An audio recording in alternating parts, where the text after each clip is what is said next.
Hello, everyone, and welcome to Tabor Talk. Yesterday, Quentin Tarantino and Joe Rogan. I've already done one video. I'm thinking about doing more and actually time stamping them, but it's a lot of time and effort, so I'm going to be thinking about it. So, I'd have to say, I don't know, arguably one of Joe's best podcasts ever since 2009, right? 1,670, what is it up? It's 1,675 podcasts Rogan has done. This is definitely top five. There have been so many good ones, but I'll tell you what. So, Joe, let's see, they talked for almost 3 hours, and I was surprised that Joe got into the Harvey Weinstein thing. Wow. So I'm going to play a clip here. So, Quentin Tarantino wouldn't, there'd be no Quentin Tarantino, probably not without Harvey Weinstein, right? So, watch this. Because Harvey was used to winning these type of arguments. He had a bunch of yes men going, yeah, yeah, yeah. But because I had actually been on the film festival circuit for an entire year, one, I saw that he was right, because people were always walking out during that scene. Sometimes it would be 5, sometimes it would be 35. Right there, they're talking about the Reservoir Dogs, the part where the guy cuts his ear off. The big wigs wanted to cut that out. It was too much, blah, blah, blah. And then Quentin Tarantino said, fuck you. He insisted on it. And he had to go back and forth with Harvey Weinstein, whatever. So here we go. Walking out. Because also it's a film festival. You don't exactly know what you're seeing. You read it in the catalog. It sounds interesting. It's not like, it's not like you're being set up the way you are when a movie opens theatrically. Right. But I did know that, that was the moment of truth for most people, that scene. But now, I think it's the best scene in the fucking movie. So, Yep. And I had spent a year watching it, so I wasn't buffaloed. And I go, well, it's that movie. It's what the movie is. And you may be right, but I don't care. This is the movie, and it has that scene. And Harvey realized he wasn't going to get his way, and he's used to getting his way. I stood fast, and there was like a beat of like 1, 2, 3, 4, 5. Okay, we're going to leave the scene in, and I want you to remember that it was Miramax who left it alone. Wow. That's an interesting way to control the situation, right? To take it and bring it all back to him. Mm-hmm. How weird is it for you to have had a relationship with couldn't that guy believe for he got years, into all these this films, and now see what he's become? It's sad.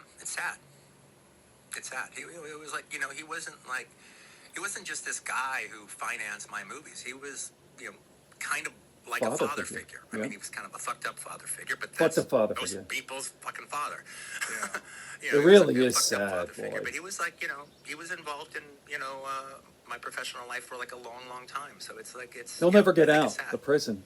Oh, it's definitely sad. It's surreal though too, yeah. Right? Because we've never seen, other than Bill Cosby, we've never seen like a fall like this before. It's so strange. Yeah, well, one of the things is funny. Like I did an interview with the two women that cracked the case on the New York Times. Yeah. I did a talk with them during that time. I don't really talk about it that much afterwards because we're like, well, I did it with them and that's enough. It's hard for them, of course. One of the things I ended up saying is, well, I wish I had done more during the time. And a lot of people read a lot of what that could possibly mean. Right.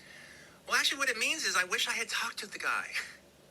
Yep. I wish I had sat him down and had the uncomfortable conversation. I didn't know about any rapes or anything like that. I just, but I knew he was, I chalked it up to the boss chasing the secretary around the desk, as if that's okay. But I mean, that's how I kind of looked at it. He was, making unwanted advances. That's how I looked at it. But I wish I had talked to him. I wish I had sat him down and go, Harvey, you can't do this. You're going to fuck up everything. Do you think that no one talked to him and maybe that was how he got so completely out of control? Yeah, maybe his brother Bob. Maybe, but I don't think anybody talked to him about it. And the thing about it is everybody who was in his orbit knew about it. There's nobody who said they didn't know that didn't know. If you were in his orbit, and that includes all the big actors who he palled around with. They all knew. They didn't know they didn't know anything about rapes, but they had heard.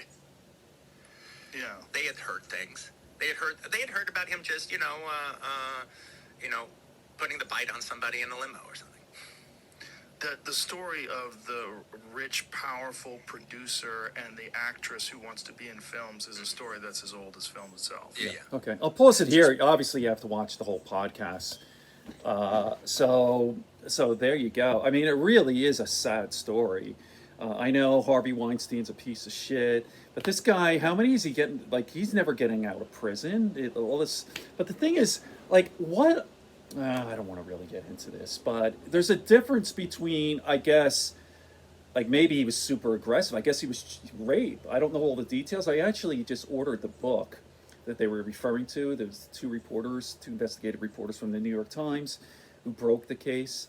But I was talking to my wife, like he gets what 100 and something years for like rape for what he did. Like how when you take a look at someone who you're going to the store and someone tackles you and forcibly rapes you at knife point, I mean, there's a difference, right? So, but I don't know. I don't want to say anything that I don't really know about. But man, they really nailed him. Okay, what a podcast. Quentin Tarantino, Joe Rogan. As a matter of fact, he's going to let it sit for a couple of days. I just looked at my Spotify queue, and Joe has not put up another podcast for today. So usually goes Tuesday through Friday. Sometimes he goes Tuesday through Saturday with 5 a week, but this is a biggie. This is a big one. Huge ratings here for Joe. And amazing. Like I said, one of the best Joe Rogan podcasts I've ever seen. Of course, I'm a huge Quentin fan. So, okay. Good friends, good books, and a sleepy conscience. Peace, love, and understanding here on Tabor.